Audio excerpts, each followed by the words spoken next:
So guys, something dangerous is about to happen. So yesterday I told you guys that according to the Russian foreign intelligence, America is planning to kill Niger coup d'etat leaders. And Pentagon spokeswoman just confirmed this. The woman said America is moving troops around Niger.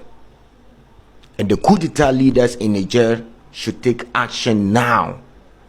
This time around, we are not going to sit down and watch America kill our leaders. And I think the people of Niger must wake up now. Africa must protect our leaders now. We keep complaining Africa have bad leaders, they have bad leaders. But from day one, this is how United States operate.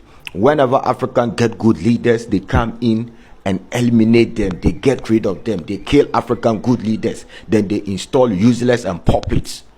And Africa must not allow them to kill the coup d'etat leaders again. This is exactly what they did to Muhammad Gaddafi, Thomas Sankara. This is exactly what they did to Lumumba. Many leaders around Africa. This is exactly what United States do. They are going back to their old strategy. This is what CIA and British MI5 and MI6 do. They kill our leaders. Watch the video. The US is repositioning some of its troops within Niger. It's apparently the first major American military movement in the West African country since its government was overturned in a coup 2 months ago. What we're doing right now is the department is repositioning some of our personnel and some of our assets from Airbase 101 in Niamey to Airbase 201 in Agadez. Well, the spokesperson for the Pentagon just confirmed that the U.S. is planning to reposition some troops and equipment within Niger outside the capital city of Niamey.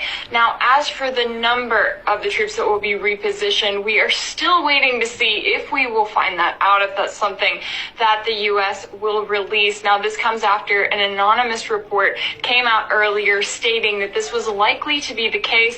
The Pentagon just confirmed it. Of course, we know that a military coup in the West African nation of Niger occurred back in July, which left the status of around 1,100 troops and millions of dollars in U.S. military bases and equipment up in the air. While the U.S. and France, which has around 1,500 troops stationed in Niger, have come out against the coup and called for the ousted leader, Mohamed Bazoum, to return to power, their threats have led to no action.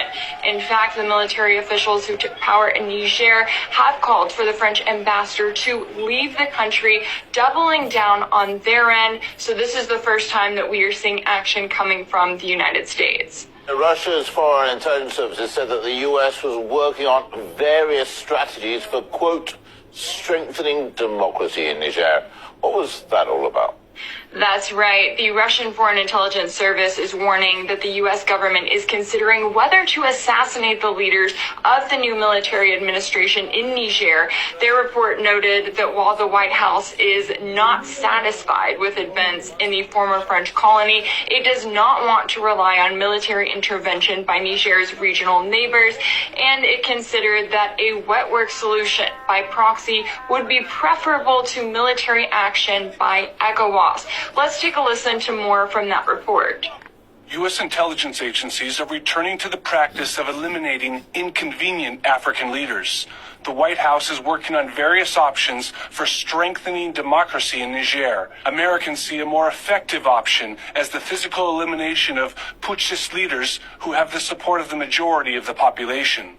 So on one hand, ECOWAS has threatened military intervention. France has even said that they would support it. But on the other hand, the military governments in Mali and Burkina Faso have said that they would stand with the new leadership in Niger, which has led to the current standoff. But again, this is the first time that we're seeing reports and now confirmation from the Pentagon of movement surrounding the U.S. troops who are still stationed there.